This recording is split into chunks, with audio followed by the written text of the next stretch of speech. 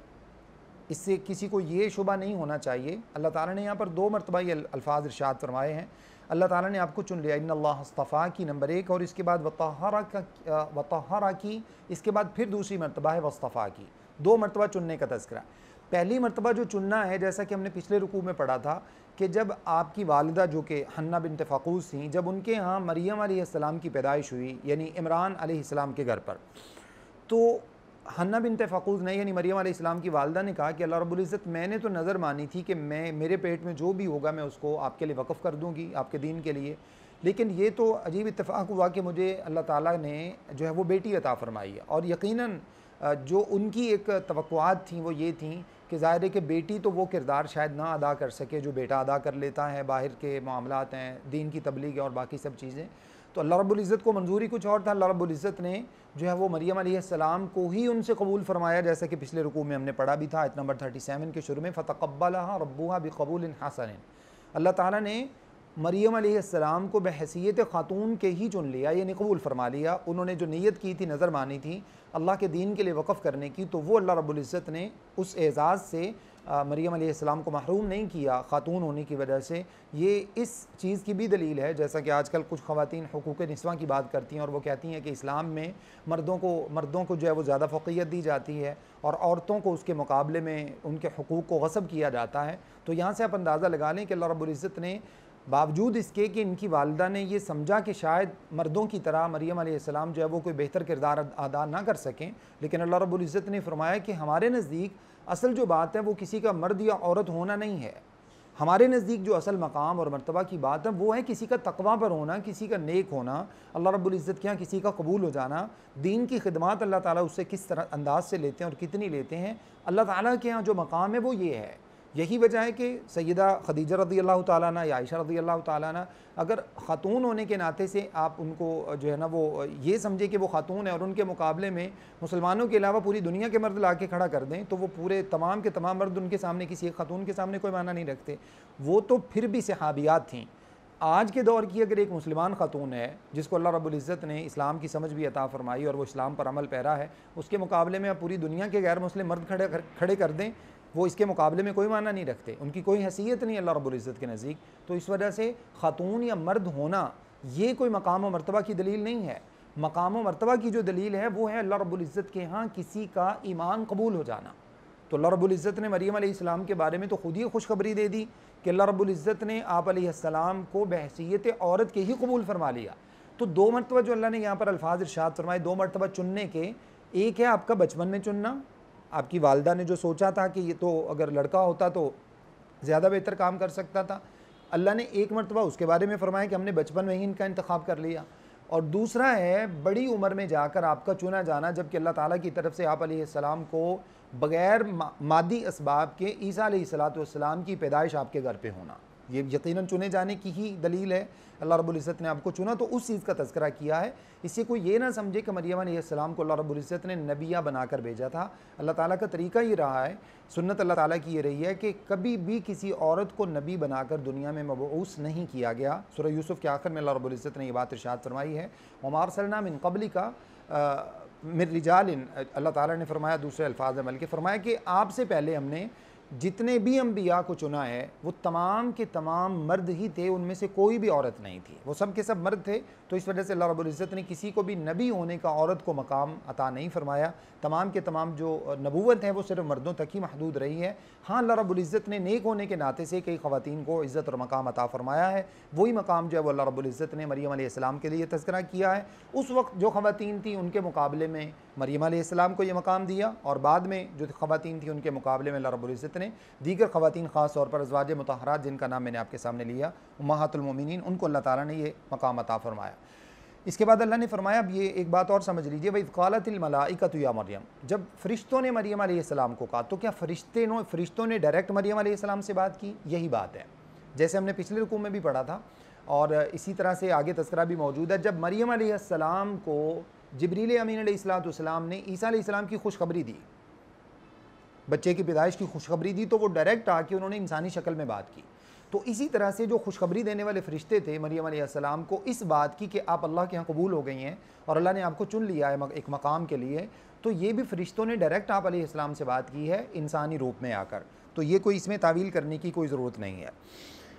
इसके बाद फरमाया वतहरा की, और अल्लाह रब्बुल इज़्ज़त ने आपको पाकीज़ा कर लिया। इस पाकीज़ा किए जाने से मुराद असल में जो है वो दिली तौर पर आपका वो पाकीज़ा किया जाना, यानी जो आम ख़वातीन के अंदर कुछ मुख्तलिफ़ किस्म की समझ लीजिए जो कुछ माशरती कमी कोताही होती है, अल्लाह रब्बुल इज़्ज़त ने मरियम अलैहिस्सलाम के दिल से उन सब चीज़ों को निकाल दिया, जिनमें से ये है कि आम तौर पे ख़वातीन जो है वो कुछ ऐसी चीज़ों में मुलव्विस होती हैं, घरों की खबरगिरी करना, आपस में जो है ना वो एक दूसरे के बारे में हसद का शिकार हो जाना और इस तरह की जो चीज़ें ये सब करना, और फिर नेकी के मकाम के लिए जो आप अलैहिस्सलाम को अल्लाह रब्बुल इज़्ज़त ने पाकीज़ा किया, फिर शिर्क से पाकीज़ा किया, निफाक से पाकीज़ा किया, कुफ्र से पाकीज़ा किया, ये सब पाकीज़गी ये वाली मुराद है जो अल्लाह रब्बुल इज़्ज़त ने आप अलैहिस्सलाम को मकाम अता फरमाया।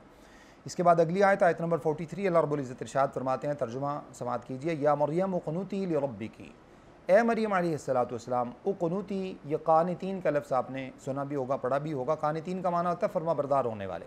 ए मरियम अलैहिस्सलाम, उसी से ये अमर का सीगा है। मरियम अलैहिस्सलाम, आप अल्लाह के लिए फरमा बरदार हो जाइए। वस्जुदी, और सजदा कीजिए अल्लाह ताला के लिए, वरकाई मअर राकिईन, और रुकू कीजिए रुकू करने वालों के साथ। मुराद उस वक़्त जो भी इबादत थी, ख़ास तौर पर उस वक़्त जो दीन मौजूद था वो मूसा अलैहिस्सलाम का दीन था, उसी पर के बारे में अल्लाह रब्बुल इज़्ज़त ने फरमाया कि जो भी इबादत की सूरत मौजूद थी उस वक़्त, अल्लाह रब्बुल इज़्ज़त ने फरमाया कि मरियम अलैहिस्सलाम अब आप अल्लाह की ख़ास फरमाबरदार हो जाइए।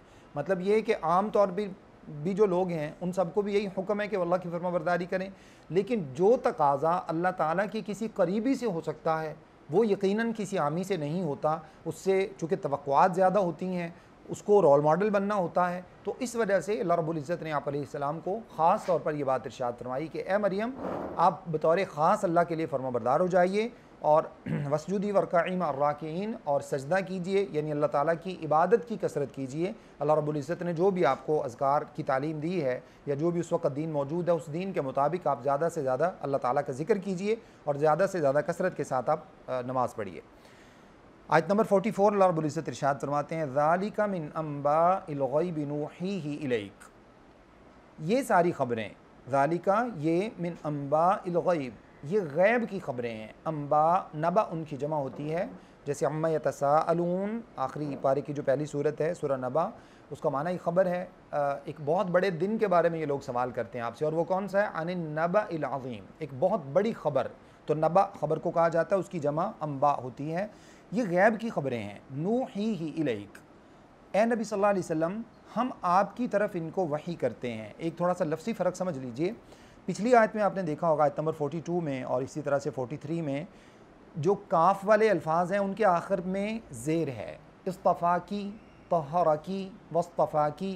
अगली वाली आयत में भी 43 में या मरियम कुनुती लिरब्बिकी, और ये वाली जो आयत है 44, इसमें अल्लाह रब्बुल इज़्ज़त ने फरमाया नूहीही इलैका। यहाँ पर काफ के आखिर पर जो है वो काफ के ऊपर ज़बर है। अरबी ज़ुबान में जब काफ के नीचे इस तरह से ज़ेर होती है तो उससे मुराद खातून को मुखातिब किया जाता है, जैसे ज़मीरों के अंदर भी होता है अंती। अंती का मतलब होता है तू एक औरत, और अंता ता के ऊपर ज़बर हो तो इसका माना होता है तू एक मर्द। इसी तरह से काफ के ऊपर जब ज़बर हो तो इसका माना होता है मर्द को मुखातिब किया जा रहा है, और जब काफ के नीचे ज़ेर हो तो इसका माना औरत को मुखातिब किया जा रहा है। पीछे चूँकि मरियम अलैहिस्सलाम मुखातब थी, इस वजह से अल्लाह रब्बुल इज़्ज़त ने वही सीगा इस्तेमाल फरमाया, यानी काफ के नीचे ज़ेर है, जबकि यहाँ पर जो मुखातब हैं वो रसूलुल्लाह सल्लल्लाहु अलैहि वसल्लम की ज़ात गिरामी है। आयत के तर्जुमा और तशरीह से हमें ये बात मज़ीद समझ आएगी। फिर अल्लाह ने फरमाया वमा कुन्त लदैहिम, ये गैब की ख़बरें हैं जिनको हम आपकी तरफ वही करते हैं। वमा कुन्त लदैहिम, यहाँ पर भी देखिए कुंती होता तो औरत होती, कुंता है, और नहीं थे आप। लदैहिम, लदा लदुन का माना होता उनके पास, आप उनके पास नहीं थे। इज़ युल्कून अक़लामहुम, जब वो डाल रहे थे, अक़लाम कलम उनकी जमा होती है, अपने कलमों को, अपने कलमों को जब वो डाल रहे थे, यानी कुरा डाल रहे थे। अय्युहुम यकफुल मरियम, किस बात का कुरा डाल रहे थे, क्या कुरानदाजी कर रहे थे? अय्युहुम, कौन उनमें से, यकफुल मरियमा, मरियम अलैहिस्सलाम की कफ़ालत करेगा। वमा कुन्त लदैहिम इज़ यख्तसिमून, और ए नबी सल्लल्लाहु अलैहि वसल्लम आप उनके पास नहीं थे, इज़ यख्तसिमून, जब वो आपस में इस मसले के अंदर झगड़ा कर रहे थे। इस आयत करीमा में अल्लाह रब्बुल इज़्ज़त ने चंद बातें जो ज़िक्र फरमाई हैं, उनमें से सबसे पहली बात यह है कि अल्लाह रब्बुल इज़्ज़त ने इरशाद फरमाया कि ए नबी सल्लल्लाहु अलैहि वसल्लम, ये गैब की ख़बरें हैं जिनको हम आपकी तरफ वही करते हैं, जिसका माना यह है कि आप वही करने से पहले नहीं जानते थे, और अगर आप जानते होते तो अल्लाह ताला की तरफ से वही करने की ज़रूरत नहीं थी। ये बात इस बात पर वाज़े तौर पर दलालत करती है कि ए नबी सल्लल्लाहु अलैहि वसल्लम, ये इस बात के ऊपर दलील है कि आपके पास अगर गैब की ख़बरें होती और उस वक़्त के ये सारे वाक़यात आपके पास होते, शायद इससे पहले भी एक वाक़या मेराज के हवाले से भी ये बात तज़किरा हुई थी आपके सामने कि मेराज के मौका पर रसूलुल्लाह सल्लल्लाहु अलैहि वसल्लम ने जो कुछ भी देखा, और बतौर ख़ास बैतुल मक़दस के हवाले से आप सल्लल्लाहु अलैहि वसल्लम ने जब आकर लोगों को, मुशरिकीन मक्का को बताया कि अल्लाह ताला ने मुझे मेराज करवाई है। वैसे तो तफसीली रिवायत है, लेकिन जो टू दी पॉइंट, ख़ास तौर पे जो पॉइंट मैं आपके सामने ज़िक्र करना चाहता हूँ गैब के हवाले से, यहूद ने मुशरिकीन मक्का ने नबी सल्लल्लाहु अलैहि वसल्लम से ये सवाल किया, कहने लगे कि अच्छा अगर आपने बैतुल मक़दस का सफ़र किया, अब ये तो सारे जानते थे कि नबी सल्लल्लाहु अलैहि वसल्लम ने बैतुल मक़दस नहीं देखा, फ़िज़िकली आप सल्लल्लाहु अलैहि वसल्लम ने उससे पहले बैतुल मक़दस नहीं देखा था, ये तो सबको पता था। अब सब कहने लगे कि अच्छा अगर बैतुल मक़दस आपने देखा तो ज़रा बताइए कि उसका शर्क़ी दरवाज़ा किस तरफ है, उसका गरबी दरवाज़ा किस तरफ है, और ये सब चीज़ें किस किस तरफ हैं। अब उनको यकीन था कि जैसे ही हम नबी सल्लल्लाहु अलैहि वसल्लम से पूछेंगे आप बता नहीं सकेंगे। और इत्तेफाक देखिए, ये इंसान की फितरत है कि नबी सल्लल्लाहु अलैहि वसल्लम को जब अल्लाह की तरफ से मेराज करवाया गया, जिसमें से पहला हिस्सा जो है वो उम्मे हानी के घर से हतीम और हतीम से जो है वो नबी सल्लल्लाहु अलैहि वसल्लम को बैतुल मक़दस तक ले जाया जाना, इस वाक़या को असरा कहा जाता है। और बैतुल मक़दस से फिर आसमाने जो है ना वो आखिरी आसमान पर ले जाया जाना और सिदरतुल मुंतहा तक ले जाया जाना, इस वाक़या को मेराज कहा जाता है। यानी ये दो हिस्से हैं, दो सफ़र के हिस्से हैं। सफ़र के दौरान इंसान की उमूमन जो है वो किसी चीज़ पर बतौर ख़ास तवज्जो नहीं होती कि यहाँ पिलर्स कितने हैं। किसी कोई भी बिल्डिंग जब नज़र आती है तो पिलर्स कितने हैं, लाइट्स कितनी लगी हुई हैं, दरवाजे कितने हैं, ये सब चीज़ें। अब नबी सल्लल्लाहु अलैहि वसल्लम ने भी उसी अंदाज से ही ये सब कुछ देखा था, जिसकी वजह से स्पेसिफ़िकली आप सल्लल्लाहु अलैहि वसल्लम को ये सारी चीज़ें जहन में नहीं थी। अब फ़ौरन जब उन लोगों ने सवाल किया तो नबी सल्लल्लाहु अलैहि वसल्लम के लिए इम्तिहान तो था। आप सल्लल्लाहु अलैहि वसल्लम ने फ़ौरन अल्लाह रब्बुल इज़्ज़त से दुआ की कि अल्लाह रब्बुल इज़्ज़त इस मसले का हल, यकीनन जब आपने मेराज करवाया, आपने मबूस किया है, तो मैं तो ज़ाहिर है इनको जवाब नहीं दे सकता। तो हदीस में मौजूद है कि नबी सल्लल्लाहु अलैहि वसल्लम के सामने अल्लाह रब्बुल इज़्ज़त ने बैतुल मक़दस को सामने ला दिया। बैतुल मक़दस आपके सामने कर दिया गया। यानी जैसे कैमरे में कोई चीज़ हम वीडियो में देखते हैं, इसी तरह से आप सल्लल्लाहु अलैहि वसल्लम के सामने बैतुल मक़दस कर दिया गया। जो सवाल वो करते वही डायरेक्शन आप सल्लल्लाहु अलैहि वसल्लम के सामने कर दी जाती, आप वहाँ से देखते और बता देते। ये भी इस बात के ऊपर दलील है कि रसूलुल्लाह सल्लल्लाहु अलैहि वसल्लम अल्लाह ताला की तरह इल्म गैब नहीं जानते। अगर आपके पास इल्म गैब होता तो नंबर एक आप सल्लल्लाहु अलैहि वसल्लम को असरा और मेराज का सफ़र करवाने की ज़रूरत ही नहीं थी। गैब से आप सल्लल्लाहु अलैहि वसल्लम को पता होता पहले आसमान पे आदम अलैहिस्सलाम है, दूसरे आसमान पे फ़लाँ नबी, तीसरे पे फ़लाँ नबी, तमाम अंबिया के बारे में आप सल्लल्लाहु अलैहि वसल्लम जान रहे होते। मुलाकातें करवाने की ज़रूरत ही नहीं थी, इल्म गैब से आप सबसे मुलाकातें कर लेते। सिदरतुल मुंतहा दिखाने की ज़रूरत नहीं थी, आप इल्म गैब से देख लेते। जन्नत में ले जाने की ज़रूरत नहीं थी, आप जन्नत देख लेते। जहन्नम का मंजर आपको जो दिखाया गया वो दिखाने की ज़रूरत नहीं थी, आपको इल्म गैब से पता चल जाता। लेकिन अल्लाह के रसूल सल्लल्लाहु अलैहि वसल्लम तो सैयदा आयशा सिद्दीक़ा रज़ियल्लाहु ताला अन्हा के ऊपर जब इतना बड़ा इल्ज़ाम लगता है वाक़या इफ़्क का, जिसका कुरान मजीद में सूरह नूर में तज़किरा है, अल्लाह के रसूल 1 महीना परेशानी के आलम में गुजारते हैं, अपनी बीवी को छोड़ चुके हैं, वो यानी उनको घर में छोड़ दिया, मेके में भेज दिया है, ख़ुद आप सल्लल्लाहु अलैहि वसल्लम परेशान हैं। और जो है ना वो यूँ समझें कि एक अजीब सी कैफियत हो चुकी है कि हर तरफ से आप सल्लल्लाहु अलैहि वसल्लम को यूँ लगता है जैसे सबकी नज़रें मुझे यूँ घूर रही हैं। जैसे मैं भी, ज़ाहिर सी बात है कि जब ज़ौजा मोहतरमा के ऊपर इल्ज़ाम हो तो क्या शौहर सुकून से रह सकता है? अगर आप सल्लल्लाहु अलैहि वसल्लम आलिमुल गैब होते तो पहले ही दिन कहते, आयशा मुझे तो सब पता है, आपको घबराने की ज़रूरत नहीं, मुझे सब पता है। ऐसा नहीं हुआ। आप सल्लल्लाहु अलैहि वसल्लम परेशान रहे, जो भी कैफियत वाक़यात हुए, आखिरकार अल्लाह रब्बुल इज़्ज़त ने जब आयशा रज़ियल्लाहु ताला अन्हा की बरात का आसमानों से ऐलान फरमाया, तब जाके रसूलुल्लाह सल्लल्लाहु अलैहि वसल्लम ने आयशा रज़ियल्लाहु अन्हा को खुशखबरी दी। और आपकी वालिदा ने, आयशा रज़ियल्लाहु अन्हा की वालिदा ने, अबू बकर सिद्दीक़ रज़ियल्लाहु अन्हु की बीवी ने कहा कि आयशा अल्लाह के रसूल का शुक्रिया अदा कीजिए। अर्ज़ किया अल्लाह के रसूल का शुक्रिया क्यों अदा करूँ? आपके घर से तो मैं रोती हुई निकली हूँ। मैं तो उस मालिक का शुक्रिया अदा करूँगी जिस मालिक ने आज मुझे हर एक की नज़रों में पाक किया है। तो ये अपनी जगह पर एक मौक़िफ़ है, जिसका माना ये नहीं है कि अल्लाह के रसूल से उनको कोई शिकवा था, शिकवे वाली बात नहीं है। आप सल्लल्लाहु अलैहि वसल्लम को जब एक चीज़ का इल्म ही नहीं है, अल्लाह ताला की तरफ से नहीं बताया गया जब तक, तब तक आप सल्लल्लाहु अलैहि वसल्लम अपनी जगह बजा हैं, आयशा सिद्दीक़ा रज़ियल्लाहु अन्हा अपनी जगह बजा है। तो इस वजह से जब अल्लाह ताला ने आप सल्लल्लाहु अलैहि वसल्लम को ख़बर दी तो आपको पता चला।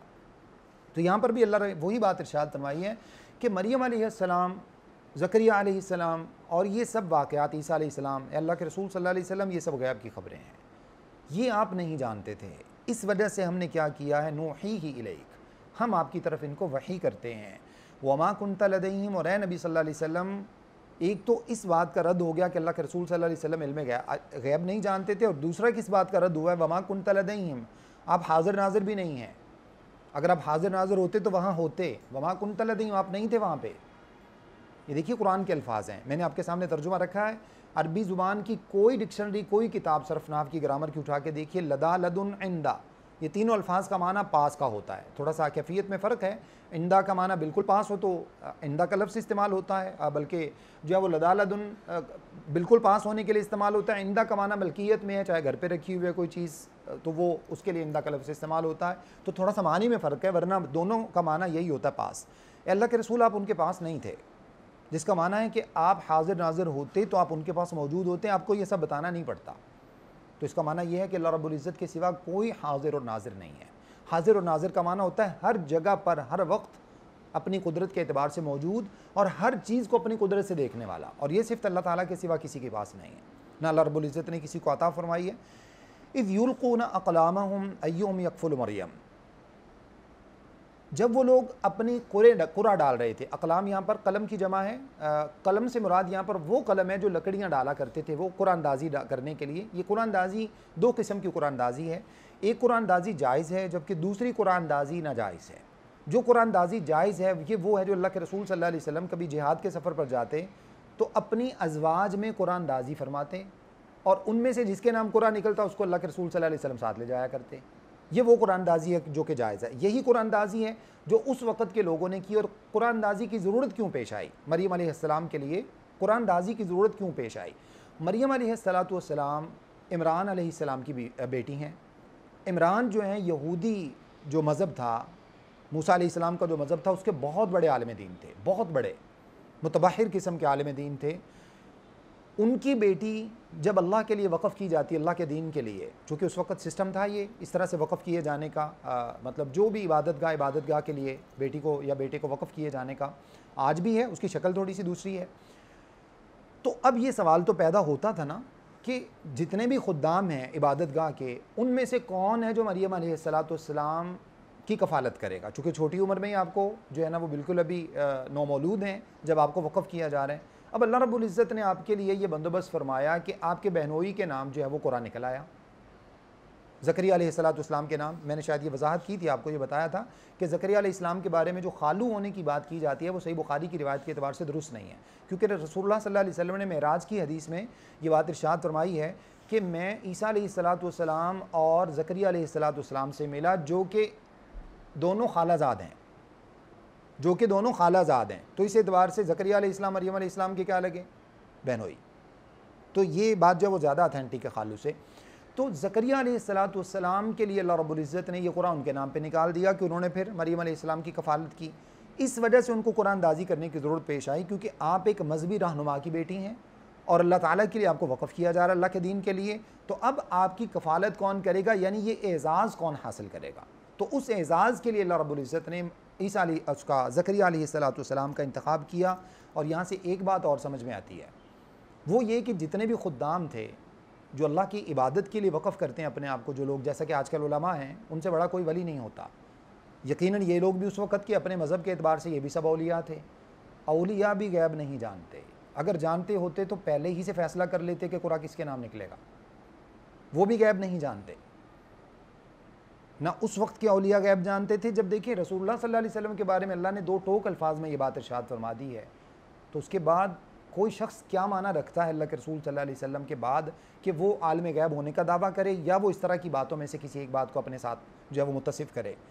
तो औलिया हों, खुद्दाम हों, जो कोई भी हो, अल्लाह रब्बुल इज़्ज़त ने इल्म गैब सिर्फ़ अपने पास रखा है। इन्नल्लाह इंदहु इल्मु साअ, इल्म गैब की जो बातें हैं, क़यामत का इल्म है, बारिश का इल्म है, माँ के पेट में क्या है, कौन कल क्या करेगा, कौन कौन सी जगह पे मरेगा, ये सब चीज़ें अल्लाह रब्बुल इज़्ज़त ने अपने पास रखी हैं। किसी को अल्लाह ताला ने इन चीज़ों का इल्म अता नहीं फरमाया, वही अल्लाह ताला गैब की बातें जानता है। तो अल्लाह ताला ने फरमाया कि इज़ युल्क़ूना कलाम अय्युम यकफ़ुलु मरियम, जब वो कुरानदाजी कर रहे थे कि कौन जो है वो मरियम अलैहिस्सलाम की कफ़ालत करेगा। कुरानदाजी से दूसरी बात जो मैंने आपको बताई, जो कुरानदाजी जायज़ नहीं है, वो कौन सी है? जो कि कुरान डाला जाता है फ़ाल हासिल करने के लिए, बदशुगूनी हासिल करने के लिए, यानी ये जांचने के लिए कि अगर जैसा कि कुफ़ार मुशरिकीन मक्का ने 3 किस्म के तीर बना रखे थे, बड़े बड़े तीर बनाए होते थे, वो भी कलमों की तरह होते थे। उनमें से एक के ऊपर लिखा होता था इफ़अल, दूसरे पे लिखा होता ला तफ़अल और तीसरे पे कुछ भी नहीं लिखा होता था। अब इफ़अल वाला तीर निकलता तो वो क्या करते, जिस काम के लिए फ़ाल हासिल करना, बदशुगूनी लेना मकसद होता, शुगून लेना मकसद होता, अगर लिखा होता इफ़अल तो वो काम कर लेते, अगर लिखा होता ला तफ़अल तो वो काम नहीं करते, और अगर कुछ भी नहीं लिखा हुआ वो वाला तीसरा तीर निकल आता तो फिर कुरानदाजी दोबारा करते। गोया कि इन लोगों का जो इन्हिसार था वो किस पर था? इन तीरों के ऊपर। ये शिरक है, ये कुरानदाजी जायज़ नहीं है।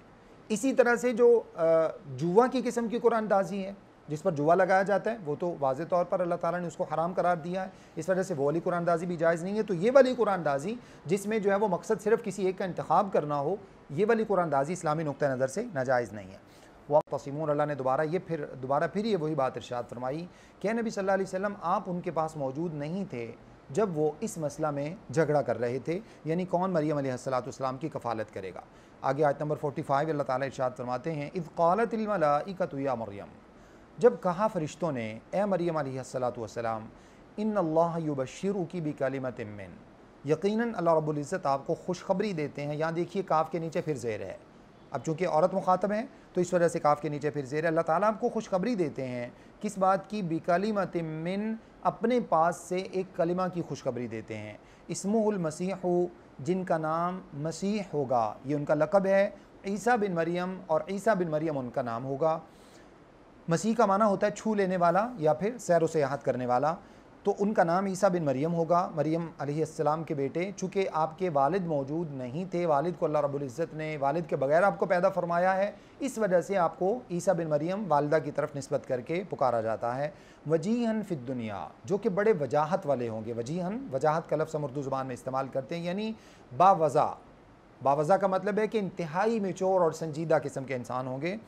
फ़िद दुनिया वल आखिरत, दुनिया में भी और आखिरत में भी। वमिनल मुक़र्रबीन, और वो अल्लाह ताला के मुक़र्रब लोगों में से होंगे। इस आयत करीमा में अल्लाह रब्बुल इज़्ज़त ने सबसे पहले मरियम अलैहिस्सलातु वस्सलाम को जिस मकसद के लिए मुंतखब किया था उस मकसद की तरफ इशारा फरमाया है। यानी किस वजह से आपको मुंतखब किया गया था, दीगर औरतों पर आपको तरजीह क्यों दी गई थी, उसका सबसे बड़ा सबब यह था कि अल्लाह रब्बुल इज़्ज़त ने आप अलैहिस्सलाम को एक नबी की वालिदा बनाना था, आपके वतन से एक नबी को पैदा करना था। तो उस चीज़ की अल्लाह ताला ने खुशखबरी दी, और ये भी फ़रिश्तों के ज़रिए, फ़रिश्तों ने आकर आपको इस बात की खुशखबरी दी। और बाज़ जो है रिवायत में मौजूद है कि अपना जिब्रील अमीन अलैहिस्सलाम वो आए, और उन्होंने उसका पूरा प्रोसेस भी मौजूद है दीगर आयात के अंदर, कि उन्होंने आप अलैहिस्सलाम के जो है ना वो चेस्ट मुबारक के ऊपर फूंका अल्लाह ताला के हुक्म से, और ईसा अलैहिस्सलाम की पैदाइश के लिए आप अलैहिस्सलाम प्रेगनेंट हो गए। तो फरमाया कि या मरियम इन्नल्लाह युबश्शिरुकी, ए मरियम अलैहिस्सलाम, अल्लाह ताला आपको खुशखबरी देते हैं बिकलिमतिन मिन, अपने पास से एक कलिमा की। कलिमा की तो जी हम इससे पहले पढ़ चुके हैं। कलिमा से मुराद है, चूँकि ईसा अलैहिस्सलाम को अल्लाह रब्बुल इज़्ज़त ने अपने ख़ास कलिमा कुन से पैदा फरमाया है, यानी मादी इसबाब के बगैर, वसाइल के बगैर, जो रिसोर्सेज होते हैं मियाँ बीवी के बगैर, ज़ाहिर सी बात है कि औलाद का सिलसिला अल्लाह रब्बुल इज़्ज़त ने नहीं रखा है। तो चूँकि आप अलैहिस्सलाम को अल्लाह रब्बुल इज़्ज़त ने आदत से हटकर पैदा फरमाया, बतौर ख़ास कलिमा कुन से पैदा फरमाया, वरना तो जितनी भी कायनात के अंदर जो भी मामलात होते हैं ये सब कुन से ही वजूद में आते हैं और वकूफ़ पज़ीर होते हैं। लेकिन उनके अंदर चूँकि मादी असबाब का तज़किरा सिलसिला मौजूद होता है, और ईसा अलैहिस्सलाम की पैदाइश में ये बात मौजूद नहीं थी, इस वजह से बतौर ख़ास आपको फरमाया कि बिकलिमतिन मिन, अल्लाह के कलिमा कुन से अल्लाह रब्बुल इज़्ज़त ने आपको ये खुशखबरी जो है वो अता फरमाई है। और वो जिनकी खुशखबरी है उनका नाम होगा, उनका लक़ब होगा मसीह अलैहिस्सलातु वस्सलाम। मसीह यहाँ पर दो मसीह मुराद हैं। यहाँ पर तो जो ईसा अलैहिस्सलाम के बारे में है, मसीह का लफ्ज़ आम तौर पर दो माना में इस्तेमाल हुआ है। एक माना है ईसा अलैहिस्सलाम के लिए यहाँ पर जो लफ्ज़ है उस लफ्ज़ की पहले वजाहत सुन लें। ये लफ्ज़ दो माना में इस्तेमाल हुआ है। एक है मसीह का माना होता है किसी को मसह करना, किसी को छू लेना, जैसा कि वज़ू में हम मसा करते हैं तो बाकी जो आज़ा है उनको धोते हैं, जबकि जब मसा करने की बारी आती तो क्या करते हैं, पानी ज़रा सा जो लेकर उसके बाद पानी झाड़ के फिर हम यहाँ पर सर पे सिर्फ उसको हाथों को फेरते हैं। तो इसी वजह से मसा कहा जाता है, क्योंकि धोया नहीं जाता, सिर्फ हाथ टच किया जाता है, तो टच करना मसा से मुराद है। इस एतबार से इसका माना ये होगा कि ईसा अलैहिस्सलाम को अल्लाह रब्बुल इज़्ज़त ने जो ये मौजज़ात अता फ़रमाए थे कि आप अलैहिस्सलाम, आगे उनका तज़किरा मौजूद है अगली आयात में, आप अलैहिस्सलाम मादरजाद अंधे को, ब्लाइंड को अगर अपना हाथ मुबारक फेर देते तो वो ठीक हो जाता, उसकी आंखें बिनाई उसकी वापस आ जाती। इसी तरह से अगर किसी शख्स के साथ कोढ़ की बीमारी होती, उसके ऊपर अगर आप अपना हाथ मुबारक फेरते अल्लाह के हुक्म से, तो वो उसकी कोढ़ की बीमारी ख़त्म हो जाती। इस एतबार से आपको मसीह कहा जाता है। दूसरा मसीह यहाँ पर क्या मुराद है, वो है ईसा अलैहिस्सलाम की सैर व सयाहत के हवाले से। सयाहत का जो लफ्ज़ है वो भी मसीह जो है ना, मसीह का लफ्ज़ इसी सयाहत से भी निकलता है। तो आप अलैहिस्सलाम चूँकि अक्सर सफ़रों में रहते थे, इस वजह से भी यहाँ पर आपका लक़ब मसीह अल्लाह रब्बुल इज़्ज़त ने ज़िक्र किया। एक तीसरा मसीह का लफ्ज़ शरीयत के अल्फाज में मौजूद है, जो हम आम तौर पे दुरूद शरीफ के बाद दुआ भी पढ़ते हैं, अल्लाहुम्मा इन्नी अऊज़ु बिका मिन अज़ाबिल क़ब्र व अऊज़ु बिका मिन अज़ाबि जहन्नम व अऊज़ु बिका मिन फितनतिल मसीहिद दज्जाल। मसीह दज्जाल के फितना से अल्लाह में महफूज फरमा। वो उस मसीह जो है वो दज्जाल को मसीह क्यों कहा जाता है, उसको मसीह इस वजह से कहा जाता है कि वो ममसूहुल ऐन होगा। यहाँ पर मसा से मुराद जो है वो है उसकी एक आँख का ना होना, उसकी एक आँख का ज़ाया होना। ये एक तीसरा माना है मसीह के लफ्ज़ का। ममसूहुल ऐन का माना होता है जिसकी आँख जो है ना वो एक आँख जिसके अंदर छोटा सा अंगूर नुमा कोई चीज़ हो, तो उसकी एक ही आँख होगी, वो भी सही सलामत नहीं होगी, वो भी ख़राब ही होगी। दोनों आँखें उसकी ठीक नहीं, उसकी नहीं होगी, सिर्फ एक ही आँख होगी और उस आँख के अंदर भी अंगूर नुमा कोई चीज़ होगी, जिसका माना ये कि वो भी दुरुस्त नहीं होगी। तो इस वजह से उसको ममसूहुल आइन होने की वजह से उसको मसीह कहा जाता है। और दूसरी बात ये है कि वो चूँकि लोगों को कत्ल करके ज़िंदा करेगा, अल्लाह ताला के हुक्म से उसको इख्तियार दिया गया होगा, तो वो उसके मस करने की वजह से भी उसको मसीह कहा जाता है। और तीसरा जो वही सफ़र वाला माना, चूँकि वो भी दुनिया घूमेगा, तो इस वजह से भी उसको मसीह कहा जाता है। तो इसके बाद अल्लाह ने फरमाया ईसा इब्न मरियम अलैहिस्सलाम के बेटे ईसा अलैहिस्सलाम की आपको खुशखबरी दी जाती है। उनकी एक और सिफ़त ये होगी, सबसे पहली सिफ़त तो ये है कि वो अल्लाह के कलिमा कुन से पैदा हुए हैं। दूसरी सिफ़त ये है कि वो मसीह होंगे, यानी वो लोगों को ठीक करेंगे और उनको ये मौज़ात दिए जाएंगे, या फिर वो सैर व सयाहत करेंगे। तीसरी सिफ़त उनकी ये है कि वजीहन फ़िद दुनिया वल आखिरा, दुनिया के अंदर एक ख़ास मतानत, संजीदगी, बुरदबारी, हिल्म, ये सब चीज़ें अल्लाह रब्बुल इज़्ज़त ने बतौर ख़ास आप अलैहिस्सलाम को अता फ़रमाई हैं। वजी का माना यूँ समझ लीजिए जैसे कोई इंतहाई संजीदा किस्म का इंसान होता है ना, यानी जो मतलब मज़ाह वगैरह की तबा जिसकी नहीं होती, और इंतहाई जो है ना वो सिर्फ़ मतलब की बात करता है और टू द पॉइंट गुफ्तगू करता है, जिसकी बात जब वो बात करना शुरू करता है तो उसकी बात को बड़ी तवज्जो से सुना जाता है, और उसकी बात के अंदर जो है वो चाशनी होती है, लोगों को अट्रैक्ट करती है, उसकी शक्ल व सूरत लोगों को अट्रैक्ट करती है। ये सब सिफ़ात अल्लाह रब्बुल इज़्ज़त ने बतौर ख़ास ईसा अलैहिस्सलाम को अता फ़रमाई थी। इस वजह से फरमाया वजीहन फ़िद दुनिया, यानी दुनिया के अंदर आपकी शक्ल व सूरत भी ऐसी कि आपको देखकर लोग अपने आप को आप जैसा बनाना चाहते थे। जब आप गुफ्तगू करते तो लोग आपकी गुफ्तगू सुनकर अपने आप को जो है वो ईसा अलैहिस्सलाम की तरह की गुफ्तगू करने की कोशिश किया करते। यही चीज़ रसूलुल्लाह सल्लल्लाहु अलैहि वसल्लम को भी हासिल थी। आप सल्लल्लाहु अलैहि वसल्लम जब गुफ्तगू फरमाने लगते, इंतहाई ठहर ठहर कर, आहिस्ता आहिस्ता, एक एक लफ्ज़ को वाज़े करके आप सल्लल्लाहु अलैहि वसल्लम बोला करते। और जब आप बोलते तो सहाबा किराम इंतहाई मतानत के साथ, संजीदगी के साथ सुनने लग जाते, और यूँ होता जैसे सहाबा के सरों के ऊपर परिंदे बैठे हुए हैं और उनको डर होता कि अगर हमने ज़रा सी भी हरकत की तो ये परिंदे उड़ जाएंगे। तो इस अंदाज से अल्लाह के रसूल सल्लल्लाहु अलैहि वसल्लम की गुफ्तगू सहाबा किराम सुना करते। और आप सल्लल्लाहु अलैहि वसल्लम जब बोलते तो अल्फाज यूँ समझे कि हाथ बांधे खड़े हो जाते और अल्फाज आते जाते। और अल्लाह के रसूल सल्लल्लाहु अलैहि वसल्लम, यही वजह है कि बेशुमार हदीस जब उनको देखें तो बग़ैर इरादे के रसूलुल्लाह सल्लल्लाहु अलैहि वसल्लम ने जो गुफ्तगू फरमाई है वो खुद ब खुद शायरी की शक्ल इख्तियार कर गई है, वो खुद ब खुद नज़म की शक्ल इख्तियार कर गई है। और एक मुक़फ़्फ़ा मुसज्जा कलाम जिसको उर्दू में कहा जाता है, अरबी ज़ुबान के अल्फाज हैं, वो कलाम रसूलुल्लाह सल्लल्लाहु अलैहि वसल्लम ने फरमाया। और आपने फरमाया भी कि इन्नी ऊती तु बि जवामिइल कलिम, अल्लाह ने मुझे जवामे कलिम अता फ़रमाए हैं। और वो जवामे कलिम क्या है? ज़रा सा लफ्ज़ है और उसके अंदर एक समंदर जितनी जो मतलब है ना मानी उसके अंदर पिन्हा है।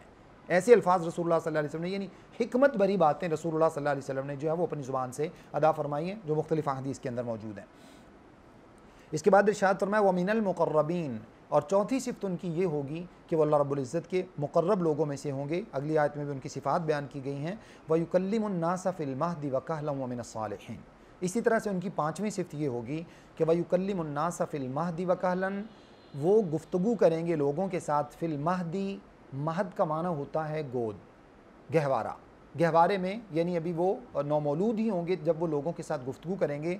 व कहलन, और इसी तरह से कहूलत की उम्र में, कहूलत की उम्र से मुराद यहाँ पर बुढ़ापे की उम्र है। व मिन सालिहीन, और छठी सिफ़त ये होगी कि वो इंतहाई सालिह लोगों में से होंगे, नेक लोगों में से होंगे। इस आयत करीमा में जो पहली सिफ़त अल्लाह ने बयान फरमाई है, लोगों के साथ नौमौलूद होने के नाते से गुफ्तगू करना, इसका तज़किरा सूरह मरियम के अंदर मौजूद है। जब मरियम अलैहिस्सलाम को मुख्तलिफ़ प्रोसेस से गुजरने के बाद अल्लाह रब्बुल इज़्ज़त ने ईसा अलैहिस्सलाम अता फ़रमाए, तो आप अलैहिस्सलाम जो है ना वो उसके शर्क़ी जानिब चली गई, उसके बैतुल मक़दस के, और वहाँ पर एक खजूर का दरख्त था जिसके नीचे आपको बैठने का हुक्म दिया गया, और कहा गया कि आप वहुज़्ज़ी इलैकी बिजिज़्इन नख़ला, इस दरख्त को आप हिलाएंगी तो ऊपर से ताज़ा बिजिज़्इन नख़लती, उसके बाद अल्फाज हैं तो साक़ित अलैकी रुतबन जनिय्या, आपके ऊपर ताज़ा खजूरें गिरेंगी, आप उनको खाएँ। तो इससे जो है वो अतिब्बा ने मेडिकली कहा है कि जब औरत प्रेग्नेंट हो और उसकी जो है वो प्रेगनेंसी डिलीवरी करीब हो तो उसको ताज़ा खजूरें खाने को दी जानी चाहिए, जो कि उसकी ताकत का भी सबब बनती हैं, और इसी तरह से उसके बाद जो कमज़ोरी हो जाती है वो कमज़ोरी को दूर करने का भी सबब बनती हैं। और हर किस्म के,